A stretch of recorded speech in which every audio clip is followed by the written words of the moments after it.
प्रेक्षको नमस्कार. चिंचवड विधानसभा पोटनिवडणुकीचा आता प्रचार अंतिम टप्प्यात आलेला आहे. खरं तर 26 तारखेला मतदान होणार आहे आणि या सगळ्या धामधूममध्ये आपल्यासोबत आता आपण ज्यांची चर्चा करणार आहोत ते माजी नगरसेवक आणि राष्ट्रवादी काँग्रेसचे कार्याध्यक्ष प्रशांत भाऊ शितोळे. भाऊ, आपलं स्वागत आहे आपल्या आवाजमध्ये. नमस्कार. खरं तर ही निवडणूक प्रतिष्ठेची बनलेली आहे. 3 उमेदवार निवडणूक रिंगणामध्ये आहे. तुमच्याकडे कार्याध्यक्षपदाची जबाबदारी आहे. कशा पद्धतीने तुमचा प्रचार सुरू आहे आणि तुमच्या उमेदवाराचा विजयाचा विश्वास तुम्हाला कितपत? चिंचवड मतदारसंघामध्ये अतिशय चांगली परिस्थिती राष्ट्रवादी काँग्रेस, शिवसेना, संभाजी ब्रिगेड आणि RPI पक्षाच्या अनेक संघटनांच्या सपोर्टमुळं हा विजय अतिशय चांगल्या पद्धतीचा दिसतो आहे. गेल्या 15 वर्षामध्ये राष्ट्रवादी काँग्रेसनी या शहरामध्ये जी परिस्थिती ठेवली, ज्या राष्ट्रवादी काँग्रेसमुळं या शहराला नावरूप मिळालं, खूप चांगलं नावरूप मिळालं आणि अतिशय चांगल्या पद्धतीत आपल्या देशात नव्हे तर जगामध्ये आपल्या शहराचा गवगवा झाला. या शहरातील लोकांना चांगली परिस्थिती माहिती आहे. चिंचवड मतदारसंघाच्या एका बाजूला मुळशी मतदारसंघामध्ये येणारं हिंजवडी गाव आणि हिंजवडी गावाचा नकाशावर असलेला ठसा आणि त्या ठसाची मात्र त्याची चित्र आपल्या चिंचवड शहरामध्ये दिसतात किंवा चिंचवड मतदार हद्दीमध्ये दिसतात. वाकड असेल, पिंपळे सौदागर असेल, थेरगाव असेल, किवळे रावेत हा नव्यानं विकसित होणारा परिसर असेल. या परिसरामध्ये IT इंडस्ट्रीमध्ये कामं करणाऱ्या लोकांचा प्रभाव दिसून येतो आणि त्यामुळं या लोकांना पूर्णपणे जाणीव आहे की या इन्फॉर्मेशन टेक्नॉलॉजी क्षेत्र जेव्हा भारतामध्ये उदयास येत होतं तेव्हा उदयास येत असताना पुणे शहराची जेव्हा निवड झाली तेव्हा निवड होत असताना या शहराला 30 वर्षापासूनचं जो विकासगंगा चालू झाली ती राष्ट्रवादी काँग्रेसच्या माध्यमातून झाली, शरद पवार साहेबांच्या माध्यमातून झाली, अजितदादांच्या नेतृत्वाखाली झाली. त्यामुळं हा विजय अतिशय सुकर आमच्यासाठी आहे असं माझं मत आहे. पोटनिवडणूक खरं तर राष्ट्रवादी काँग्रेसकडून किंवा महाविकास आघाडीकडून तुमच्या पक्षातून साधारण तुम्ही 10 लोक इच्छुक होतात, त्यात तुम्ही होता.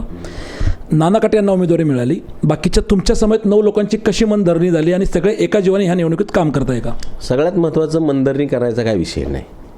आम्ही जर एकमेकांना सांगितलेलं असेल राष्ट्रवादी काँग्रेसच्या उमेदवाराला किंवा राष्ट्रवादी काँग्रेसच्या कार्यकर्त्याला उमेदवारी द्या, आमच्यामध्ये कोणी नाराज नसेल तर कोणाची मनधरणी करायची काही गरज नाही. हे एकदम स्पष्ट आणि क्लिअर. त्यामुळं मनधरणी करणे हा राष्ट्रवादी काँग्रेसमध्ये यावेळेस काय तसा प्रकार झालेला नाही आणि तशी वेळ दादांकडे राष्ट्रवादी काँग्रेसच्या कार्यकर्त्यासाठी आलेली नाही. हे एक अगदी क्लिअर. त्यामुळं आणि सगळ्यांना ते जाणवत होतं की 1-1.25 वर्षाची मुदतीसाठी निवडणूक आहे. त्यामुळे सगळ्यांची मानसिकतासुद्धा होती आणि सगळे प्रामाणिकपणानं आणि अतिशय चांगलं काम नाना काटेंचं करतायत हे आम्हाला दिसते. म्हणजे फक्त उमेदवार आयात नको आहे, जो काही उमेदवार द्यायचा तो पक्षातून द्यायचा ही तुमची भूमिका होती. तशी भूमिका पक्षाची असताना त्या भूमिकेला वरिष्ठ नेत्यांनी मंडळींनी सुद्धा न्याय दिला आहे आणि तो न्याय दिल्यामुळं सगळे लोक उद्या याला का दिली आणि त्याला का दिली असं म्हणू नाही शकत. मी पण उद्या मला वाटलं नानांना का दिली तर मी नाही असं म्हणू शकत, मी विचारूच शकत नाही. याची कारणं आहेत. कारण की मूळ भूमिका जर समजा आम्ही जर लोकांनी मांडली असेल की पक्षाच्या कार्यकर्त्याला उमेदवारी द्या आणि ती जर दिली असेल, वरिष्ठांनी जर ती मान्य केली असेल तर वरिष्ठांच्या आदेशाच्या शिवाय माझं कर्तव्य म्हणून मी ते पक्षाचा प्रामाणिकपणा म्हणून मी पक्षाचं काम केलं पाहिजे. त्यामुळं मला विचारायचा तो अधिकार राहिला नाही. आता निवडणूक तिरंगी होते. राहुल कलाटे अपक्ष निवडणूक लढत आहे. महाविकास आघाडी तुमचा ते घटक एक भाग होते, त्यांना उमेदवारी मिळाली नाही, ते अपक्ष लढत आहेत. कितपत फायदा तोटा काय तुम्ही समीकरणाचं सांगाल? नाही, माझं तर मी अनेकांना सांगतो सुद्धा की भारतीय जनता पक्षाने ज्यावेळेस काम केलं, आता मला एक सांगा बरं, जर बघायला गेलं, एका बाजूला हे लोक सांगत होते की या महाराष्ट्र राज्यामध्ये कोथरूड मतदारसंघ आणि चिंचवड मतदारसंघ असा आहे, भाजपचा दगड ठेवला तरी निवडून येणार. मग दगड ठेवला असेल तर मग ह्यांना एवढा फौजफाटा कशासाठी? आमचा नव्हता ना, राष्ट्रवादीचा किंवा काँग्रेसचा किंवा शिवसेनेचा जर मतदारसंघ नव्हता तर भाजपला एवढा सारा फौजफाटा कशासाठी? बरं, विशेष म्हणजे भाजपच्या म्हणण्यानुसार त्यांच्या बाजूला त्यांच्या पाठीशी सहानुभूती आहे लक्ष्मणभाऊंची. लक्ष्मणभाऊंची जर सहानुभूती असेल प्लस भाजपला मानणारा वर्ग जर असेल तर मग हा मुख्यमंत्री, उपमुख्यमंत्री, केंद्रीय मंत्री, खासदार, आमदार, शेकडो हजारो लोकांचा फौजफाटा इथं युद्धासाठी उतरल्यासारखा का उतरला? पण राहुल कलाटेंवर बोलतोय अपक्ष उमेदवार. आमचा उमेदवार, आमची मूळ लढत आहे ही लढत भाजपची आहे. मुळातच राहुल कलाटे सुद्धा त्याच विचाराने प्रेरित झालेली आहेत. राहुल कलाटेसुद्धा त्यांच्या प्रचाराच्या शैलीमध्ये पहा, भाजपला टार्गेट करतायत. भाजपला टार्गेट नव्हे, मुळातच भाजपच्या गतकाळात अन्याय झाला आहे आणि त्या अन्यायाचे फटके राहुल कलाटेंनासुद्धा बसलेत, आम्हालासुद्धा बसलेत. आम्हाला बसलेत इन द सेन्स वैयक्तिक नाहीत. जनतेला जो त्रास झालेला आहे भाजपच्या राज्यामध्ये त्याचा स्वतः घटक, त्याचा स्वतः फटके बसलेला किंवा आपल्या समाजातील अनेक लोकांना त्रास झालेल्यामुळं राहुल कलाटेंनी त्यांच्या नेतृत्वात आणि आम्ही आमच्या नेतृत्वामध्ये ते पाहिलेलं आहे. आणि त्यांची भूमिका आहे बघा, हे संविधानानं आम्हाला, लोकशाहीनं आम्हाला ते स्वातंत्र्य दिलं आहे. कोणी कोणाच्या विरोधात राहावं किंवा न राहावं ह्याला काही नियमावली नाही. शेवटी प्रत्येकाचा वाटत असेल की माझी परिस्थिती चांगली आहे, त्यामुळे कदाचित ते अपक्ष उमेदवारीसाठीच पात्र असतील. तुमचा महाविकास आघाडीचा घटक शिवसेना आणि वंचित बहुजन आघाडीची या ठिकाणी एकत्र दोघंही आले आणि कालच्या सभेमध्ये वंचितचा त्यांना पाठिंबा होता. स्वतः प्रकाश आंबेडकर आले आणि मोठी सभा झाली. काय वाटतं, तुमचा जो वंचितचा मतदार आहे तो दोन्ही ठिकाणी विभागला जाईल का? वंचितचा उमेदवार मतदार वंचितचा मतदार जो आहे तो विभागला गेला असं चित्र काल तरी दिसतंय. कारण की एका बाजूला स्वतः प्रकाश आंबेडकर साहेब सभेला होते आणि दुसऱ्या बाजूला आनंद आंबेडकर साहेबांनी राष्ट्रवादी काँग्रेसला पाठिंबा दिला. त्यामुळे हे तुम्हाला नाकारून चालणार नाही ना. त्यामुळे एकाच घरात त्या ऑलरेडी त्या दुफळ्या झाल्यात. त्यामुळे तो काही मतदार राष्ट्रवादीकडे येईल आणि मेजॉरिटीने अनेक RPIची अनेक गटांनी हा राष्ट्रवादीला पाठिंबा दिला आहे, संभाजी ब्रिगेडनी पाठिंबा दिला आहे. त्यामुळं एका बाजूला RPIच्या अनेक विभक्त झालेल्या गटांचं जास्त प्रमाणातलं समर्थन राष्ट्रवादीला आहे. हे तुम्ही नाकारू शकत नाही. तुम्ही ह्याला हो किंवा नाही असं म्हणू शकत नाही. हे रेकॉर्डवर आहे, समोर दिसतंय. समोर चिंचवड विधानसभा खरं तर 3 भागामध्ये, जसं की वाकड असेल, पिंपरी सौदागर असेल आणि तुमचा सांगवीचा विभाग असेल. स्थानिक उमेदवार म्हणून वाकडचे राहुल कलाटे आहे, पिंपरी सौदागरचे नाना काटे आहे आणि सांगवीमध्ये जगतापांचा या ठिकाणी बालेकिल्ला आहे आणि या बालेकिल्ल्यातले माजी नगरसेवक तुम्ही आहात. हा बालेकिल्ल्याला तुम्ही कसा छेद देणार आहात, कसं सुरुंग लावणार आहे, तुमचं मताचं आधिक्य काय असणार आहे? हे बघा, 2017 रोजी 2019 जेव्हा ही विधानसभा झाली तेव्हा स्वतः लक्ष्मण भाऊ उमेदवार होते. त्यांचा ऑरा वेगळा होता, हे मी सगळ्या दोन्हीला सांगत असतो. त्यामुळं मी स्वतः त्यांच्याबरोबर काम केले.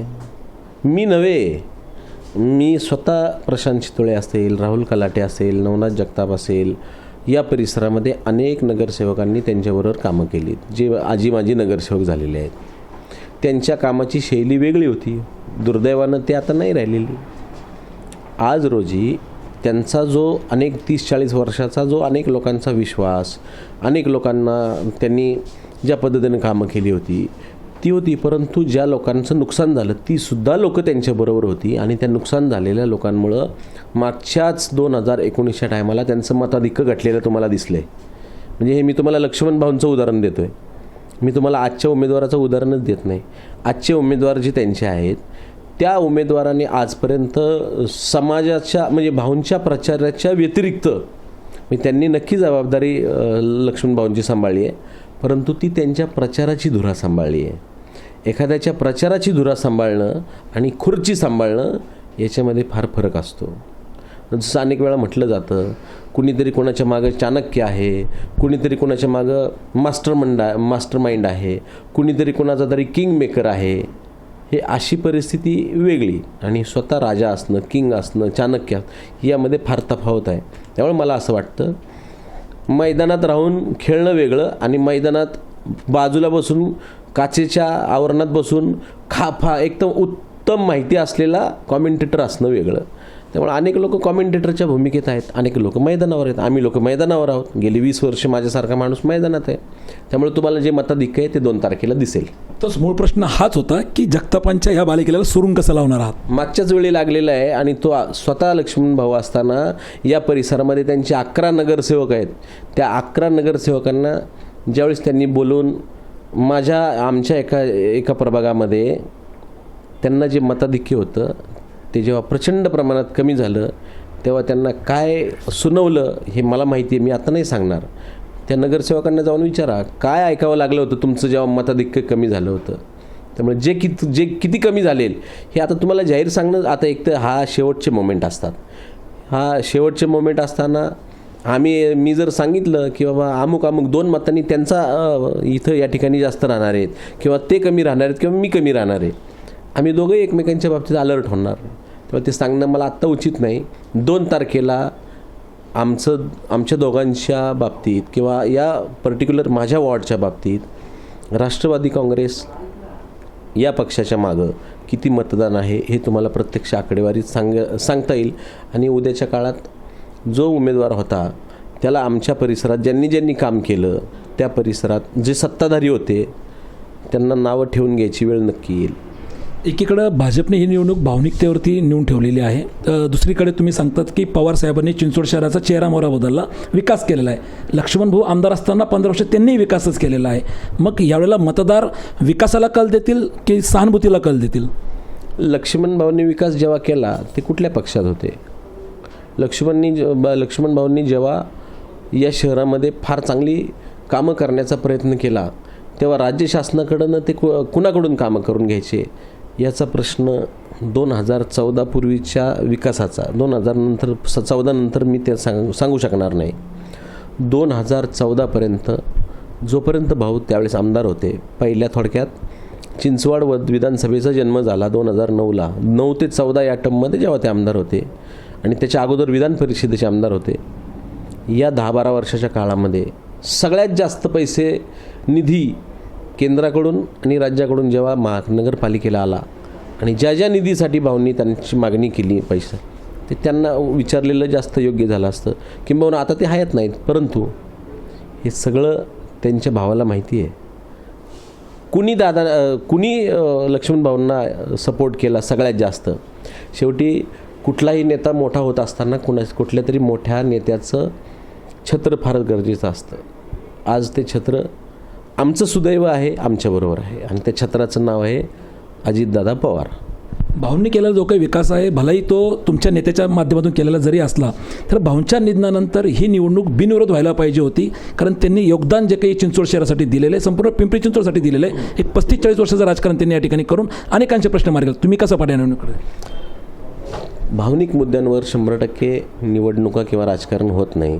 राहिला प्रश्न कुणाच्या माघारीचा किंवा कुणाच्या फॉर्म भरतो किंवा नाही भरतो किंवा सहकार्याचा, हा पक्षीय भाग झाला, पक्षीय निर्णयाचा भाग झाला. 100% भारत भालके कोरोनामुळं अचानकपणे गेले आणि पंढरपूरमध्ये पण ती इलेक्शन लागली.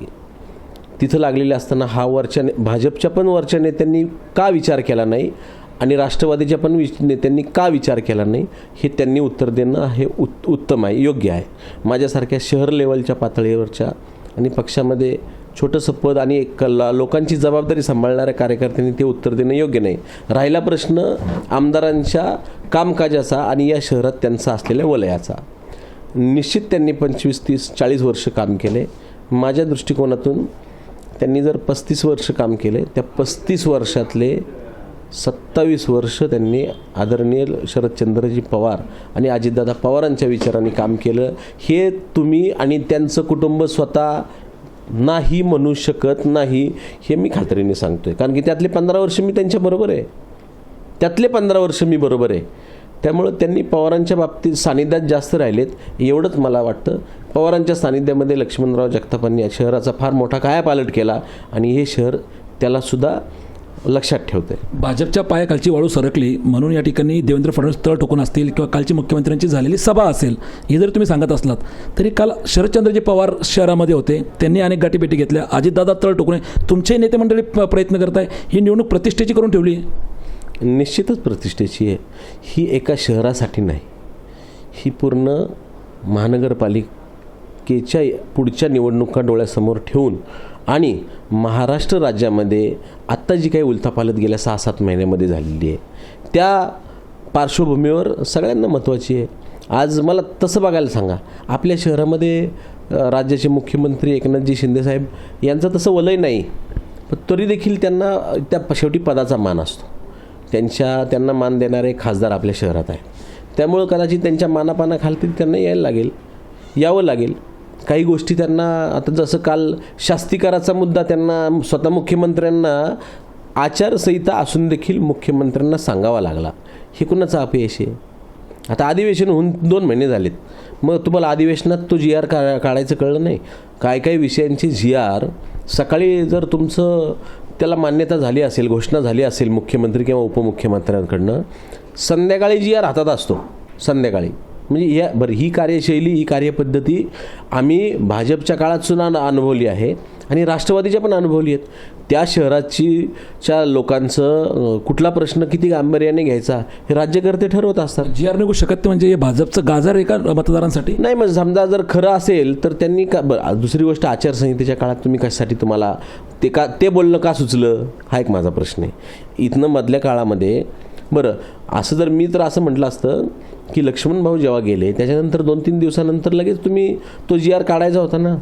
श्रद्धांजली जर त्यांना लोकनेत्याला खऱ्या अर्थानं अर्पण करायची होती, ज्या लक्ष्मण भाऊंनी शास्तीकर आणि अनधिकृत बांधकामांच्या मुद्द्यांवर राष्ट्रवादी काँग्रेसला राजीनामा दिला होता, मग ते कमीत कमी ते गेल्यानंतर तर तुम्ही खरं तर ते पत्रक जर त्यांच्या स्थळावर ठेवलं असतं तर जास्त आनंद झाला असता. शहरवासीय नव्हे, आमच्यासारखा माणूस तो ओपन खुल्ला त्यांच्या मागं राहिला असता. म्हणजे शेवटी जर ज्या माणसांनी इतकं सारं शहरासाठी केलं तर माझ्यासारख्याला सांगायची गरज नाही. आम्ही लक्षात ठेवा, आम्ही जे करू ते बिंदास्त आणि बेधडक करू, का तर आपल्या शहरवासियांची काळजी आपण करतो. त्यामुळे मला असं वाटतं आचारसंहितेमध्ये मुख्यमंत्र्यांनी म्हणा, उपमुख्यमंत्र्यांनी म्हणा किंवा कुणी नको ती आश्वासनं देऊ नयेत. तुम्ही त्या पदावर आहे, तर तुम्ही जी आर काढू शकता. तुम्ही इथनं फोनवर सांगितलं तर तुमचे जी आर निघतील, पण आचारसंहितेमध्ये तुम्ही म्हणणं आणि वल्गना करणं चुकीचं आहे. त्यामुळं उद्या तो निघणारच आहे. आता तो का निघणार आहे? तो आमच्या भीतीमुळे निघणार आहे. तो अजितदादाच्या भीतीने आमच्या आमदारांनी ज्या पद्धतीने लावून धरलं त्यामुळं तो निघणार आहे. त्यात काय आता उलट ते निघतो त्याच्यावर शिक्कामोर्तब झालं, त्याला जबाबदार आम्ही आता फेडे वाटणार. शेवटचा प्रश्न घेतो. 2014ची विधानसभा झाली. या विधानसभेमध्ये नाना काटे स्वतः उमेदवार होते. 43,000 मते त्यांना मिळाली. राहुल कलाटेंना 63,000 मते मिळाली. भाऊंना 1,20,000पेक्षा जास्त मतं होती. नाना काटेंचा पराभव झाला. 2019ची जी काही आता निवडणूक झाली यात भाऊ विजयी झाले. राहुल कलाटेंना 1,12,000 मतं होती. ही पोटनिवडणूक आहे. यात तुमच्या उमेदवाराचा विजय तुम्हाला कितपत विजय निश्चित वाटतोय आणि किती मताधिक्याने होईल? आज लक्षात ठेवा, 2014ची राजकीय परिस्थिती एकसारखी नाही, 2019ची पण नाही आणि 2023ची पण नाही. तिन्ही परिस्थितीमध्ये प्रचंड प्रकारच्या राजकीय समीकरणांमध्ये बदल झालेले आहेत. सगळी राजकीय समीकरणं मोठ्या प्रमाणावर बदलली. 2014ला संपूर्ण राज्यात सोडून द्या, अख्ख्या देशामध्ये मोदी लाट होती. 2014ची गोष्ट. 2019ला लोकसभेच्या सीट कमी होतील असं वाटत होतं, तरी देखील मोदी लाट कायम राहिली आणि 2019ला लोकसभेच्या जास्त जागा, त्यांच्या अपेक्षेपेक्षा जास्त जागा निवडून आल्या आणि त्यांना एक हाती सत्ता केंद्रात सुद्धा मिळाली. मात्र 2014ला महाराष्ट्रामध्ये जास्त सीट मिळून सुद्धा भाजपला सत्तेच्या बाहेर राहावं लागलं. त्याचं कारण काय? राजकीय परिस्थितीत त्यांनी ज्या कमिटमेंट त्यांच्या सहकारी पक्षांशी केल्या होत्या त्या कमिटमेंटमध्ये कुठंतरी कमी जास्तपणा आला आणि आपल्याला राज्यात बदललेली परिस्थिती आपण 1.5-2 वर्षात पाहिली. त्याच्यानंतरच्या काळात हे बघा, कोणीतरी काहीतरी काम करतो म्हणूनच तो कदाचित चुकू शकतो. सुरुवातीच्याच काळामध्ये भाजपला काही कामच नव्हतं. 2014ला पहिल्यांदा निवडून आले तर त्यांना नावं कशी ठेवणार? हे मी स्वतः म्हणतोय ना, राष्ट्रवादीचा असून जर त्यांनी काही केलंच नसेल, जर तो 10वीच्या परीक्षेच्या वर्गातच बसला नाही तर तो पास किंवा नापास कसा होईल? पण त्याला जर तुम्ही नंतर परीक्षेसाठी पात्रच ठरवलं तर त्याला परीक्षा द्यावी लागेल, अभ्यास करावा लागेल, परीक्षेमध्ये पास का नापास होतं बघावं लागेल. 5-7 वर्षामध्ये अनेक प्रकारच्या गोष्टी या शहराने पाहिल्या. सुरुवातीच्या काळात ना भय ना भ्रष्टाचार असं म्हणणारे लोक नंतरच्या काळात मात्र भ्रष्टाचार करताना रंगेहात पकडली गेली, हे सुद्धा हे शहर विसरत नाही. त्यामुळं आज आपल्या शहरामध्ये पाण्यासारखा प्रश्न अजूनही ज्वलंत तेवतो. आम्ही तर म्हणतो आता गेल्या 2 वर्षामध्ये महिला महापौर होत्या शेवटच्या काळात, म्हणतात आमच्या माई ढोरे महापौर होत्या. महिला म्हणून तुम्ही त्या प्यायच्या पाण्याला सुद्धा प्राधान्य नाही देऊ शकले. हे खरं तर हे भाजपचं 100% अपयश आहे. आणि हे अपयश अख्ख्या शहरात बघतोय ना, की एका बाजूला तुम्ही प्यायचं पाणीसुद्धा जी कमिटमेंट केल्या होत्या त्या करू शकत नसतील. 24/7च्या आमच्या काळात ज्या निविदा निघाल्या, काम पूर्ण अनेक ठिकाणी 80-90% काम पूर्ण झालं आहे. मग तुम्ही 24 तास पाणी जर शहराला देऊ शकत नसाल, असलेली यंत्रणा जर कार्यान्वित करू शकत नसाल, हे 100% फेल्युअर सत्ताधाऱ्यांचं. उद्या जर राष्ट्रवादी जर त्या जागी असती तर 100% राष्ट्रवादीचं फेल्युअर. पण आज भाजप आहे ना, आम्हाला खोटे नाटे आरोप करून आम्हाला सत्तेमधून आम्ही त्यावेळेस नको त्या चुकीच्या आरोपांमुळं आम्ही बाहेर थांबलो गेलो आणि चुकीच्या आरोपांमुळे बाहेर थांबलं गेल्यामुळं आज आम्हाला सत्तेच्या बाहेर राहिल्यामुळे आमची जी शहरासाठी प्लॅनिंग होतं ते पॉज करावं लागलं, थांबवावं लागलं. पण आज आम्ही तुम्हाला 100% माझ्यासारखा कार्यकर्ता सांगेल, आमच्याकडून जर काही चुका झाल्या असतील तर ते पण आम्ही चुका सुधारण्याची ताकद ठेवतो आणि भाजपकडून जर काही चुका झाल्या असतील या शहरवासियांसाठी तर त्या भाजपच्या सुद्धा चुका आम्ही पुसण्याची ताकद ठेवतो उद्याच्या काळामध्ये. त्यामुळं आमच्याकडे ती धमक आहे, कामं करण्याची शैली आहे, कामं करण्याची आमच्यामध्ये इच्छा आहे, लोकांची कामं झाली पाहिजेत. हे करण्यासाठी 100% उद्याच्या काळात लोक राष्ट्रवादी काँग्रेसला साथ देतील असा आमचा विश्वास आहे. नाना काटेंचा विजय निश्चित. नाना राहिला प्रश्न तुमचा, मी कॅल्क्युलेशनवर बोललो नाही. मतदारांची मानसिकता जेव्हा बदललेली आहे, मला एक सांगा, एका बाजूला कसबा विधानसभा मी तो मान्य करेल, पिढ्यानपिढ्या किंवा पिढ्यानपिढ्या म्हणे टर्म बाय टर्म 6 टर्म तर गिरीश बापट साहेब एकटे आमदार आहेत. त्याच्या अगोदरसुद्धा भाजपची परंपरा आहे त्या मतदारसंघाला. आज काय परिस्थिती बघा. आज दंगेकरसारखा, रवींद्र दंगेकरांसारखा एक तळागाळातून आणि गोरगरिबांसाठी काम करणाऱ्या बहुजन समाजातल्या कार्यकर्त्याला तिथं इतकं सगळ्या जातीधर्मांनी, म्हणजे मी काल तर एका जैन समाजाची बैठक झालेली पाहिली. जैन समाजाच्या व्यापारी लोकांनी त्या रवींद्र दंगेकरला हा अतिशय जवळचा आणि घरातला कार्यकर्ता असल्यासारखा पाठिंबा दिला आहे. म्हणजे त्याला मानलं पाहिजे. का आता तुम्ही पक्षाभिमुख नाही राहिलेले, आता व्यक्तिभिमुख पण आहे ना. जो माणूस तुम्हाला रात्री अपरात्री कामाला येणार आहे त्याला मतदान करावं. नाना काटेकडं 100% आम्ही रात्री अपरात्री जाऊ शकतो. आणि नाना काटे स्वतः उमेदवार असताना, आता तसं राजकारणात मला हे लोक ज्युनियर आहेत 5 वर्षांनी, परंतु त्याच्या अगोदर नाना काटेंच्या घरात त्यांचे मोठे भाऊ स्वतः नगरसेवक होते 97ला. त्यांच्या घरात राजकारणाचा पगडा आहे. राजकारणात पगडा असताना नाना काटेंना उद्या सांगायची गरज नाही उद्या की 24 तास तुम्हाला काम करावं लागेल. एक नाना काटेचं मोठं पण त्यांचं काय आहे, माझ्यासाठी काम करणारा कुठल्या सगळ्या पक्षांचा, राष्ट्रवादी असेल, काँग्रेस असेल, सेना असेल, RPIचे घटक पक्ष असतील, संभाजी ब्रिगेड असेल, माझ्यासाठी कष्ट करणारा प्रत्येक कार्यकर्ता आमदार असेल. एवढं मोठं मन असणारा माणूस उद्या जर तुम्हाला आम्हाला आमदार म्हणणार आहे तर 100% तो निवडून येईल अशी खात्री प्रत्येकाला आहे. त्यामुळे उद्याचं यश हे निश्चित आहे.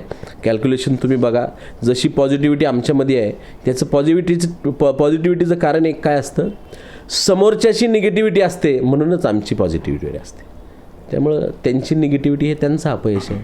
मी पुन्हा शेवटी संपवताना तुम्हाला सांगतो, जर तुम्हाला कोथरूडची तुलना चिंचवड मतदारसंघासाठी करणारा जर हा मतदारसंघ होता तर तुम्ही इथं प्रचाराला सुद्धा नाही आलं पाहिजे. मग तुम्ही जसं चंद्रकांत पाटील साहेबांना कोथरूड मतदारसंघात उभं केलं तसा चिंचवड मतदारसंघाचा विचार एकेकाळी केला जायचा. मग तसा जर ब्लाइंड मतदारसंघ भाजपासाठी होता तर इतका आटापेट्टा कशासाठी करतायत? त्यांनी ब्लाइंडली असं कोणाला उभं राहायचं त्याला राहू द्या, आम्ही भाऊंच्या कृपेवर आणि भाजपच्या मानणाऱ्या मतदार वर्गावर निवडून येणार आहोत. कशासाठी? आज त्यांचं काय काय चालू आहे असं तुम्हाला आचारसंहितेत मला नाही सांगता येणार, परंतु आज त्यांच्या पक्षाच्या माध्यमातून इतक्या साऱ्या नेत्यांना ग्राउंडवर उतरवण्याचं काम या ठिकाणी चालू आहे की म्हणजे आता त्यांनी विसरून जायचं हा मतदारसंघ भाजपच्या हातातून सटकलेला आहे. शहरामध्ये पाणी प्रश्न असेल, शास्तीकरणाचा प्रश्न असेल, अनधिकृत बांधकामाचा प्रश्न असेल, हे सगळे प्रश्न भाजपने केवळ खेळवत ठेवले, लोकांना झुलवत ठेवलं. म्हणूनच या चिंचवड विधानसभेची भाजपची असणारी सत्ता या ठिकाणी त्यांच्या हातात निश्चित जाईल आणि एकेकाळी बालेकिल्ला असं म्हटलं जाणारा हा मतदारसंघ राष्ट्रवादी काँग्रेसच्या ताब्यात येईल असं या ठिकाणी स्पष्ट केलं आहे. माजी नगरसेवक आणि राष्ट्रवादी काँग्रेसचे कार्याध्यक्ष प्रशांत शितोळे यांनी. प्रशांत भाऊ, आपण आपला अवश्य बोलल्याबद्दल खूप खूप धन्यवाद. Yes, thank you. तुम्हाला शुभेच्छा. कॅमेरामॅन भानुदास शिवराळसह मी अतुल परदेशी, आपला आवाज, चिंचवड.